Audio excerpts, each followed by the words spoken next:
اجازه بده حدس بزنم. الان 47 تا تب مرورگر باز داری، 3 تا اپلیکیشن مختلف یادداشت برداری و یه برنامه 5 ساله‌ای که هر ماه تو این 5 سال بازبینیش کردی. آشنا به نظر میاد؟ نکته‌ای که هیچ کس در موردش حرف نمیزنه اینه که باهوش بودن ممکنه دلیل عدم موفقیتت باشه. میدونم احمقانه به نظر میرسه. تمام عمرت گفتن که هوش بزرگترین داراییته. برنامه‌های استعدادهای درخشان، کلاس‌های پیشرفته، همه میگفتن تو خیلی استعداد داری. معلم‌ها تو رو کنار میکشیدن تا بهت بگن چقدر خاصی. امتحان آسون بودن. یادگیری بدون زحمت بود. قرار بود به جاهای بزرگی برسی. اما داری نگاه میکنی آدمایی که حتی به اندازه تو باهوش نیستن دارن به موفقیتی میرسن که باید مال تو می بود. اونو دارن کسب و کاراشون رو اداره میکنن در حالی که تو هنوز داری دنبال بهترین مدل کسب و کار تحقیق میکنی. اونو دارن قراردادا رو میبندن در حالی که تو هنوز داری ایمیل بی‌نقصت رو مینویسی. اونو دارن رویای تو رو زندگی میکنن در حالی که تو هنوز داری فقط برنامه‌ریزی میکنی که از کجا شروع کنی.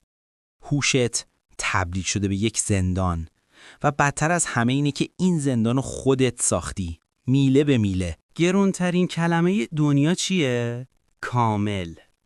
کمالگرایی بیشتر رویاها رو کشته تا شکست. 1000 تا پروژه تو فولدرات هست که 90% انجام شده ولی هنوز منتشرشون نکردی چون کامل نیستن. کتابی که 2 ساله ادیت میکنی، بیزینسی که از دانشگاه تا الان فقط برنامه‌شو نوشتی، دوره‌ای که 3 بار ضبطش کردی اما هنوز منتشرش نکردی. تو نمیترسی کار خوب نباشه، تو میترسی مردم بفهمن تو کامل نیستی. اما حقیقت تمام شده همیشه از کامل بهتره. چرا IQ کافی نیست؟ اینو خوب گوش کن. بعد از IQ 120 هوش فقط 23% موفقیت رو تعیین میکنه.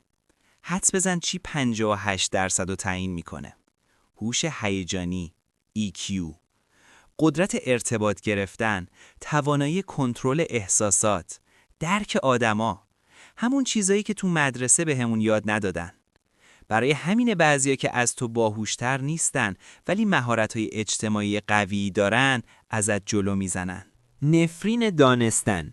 هرچی بیشتر میدونی عمل کردن برات سخت‌تر میشه. کسی که کمتر میدونه سریع تصمیم میگیره. ولی تو هر مسیر برات 1000 شاخه میشه. هر انتخاب یه پایان نامه دکترا.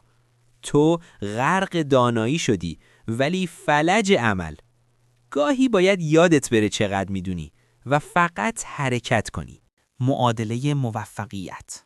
فرمول طلایی. عمل کرد برابر با استعداد ضرب در تلاش به توان 2. تلاش 2 برابر مهمتر از استعداده. آدم باهوش معمولاً از بچگی بدون تلاش نتیجه گرفته. برای همین عضله تلاشش ضعیفه. تو یک موتور فراری داری اما با عادتهای کاری 3 چرخه‌ای.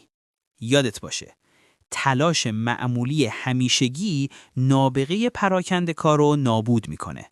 ذهنیت ثابت. هوش زیاد باعث میشه از شکست بترسی. چرا؟ چون اگر شکست بخوری دیگه باهوش بودن هویتت زیر سوال میره.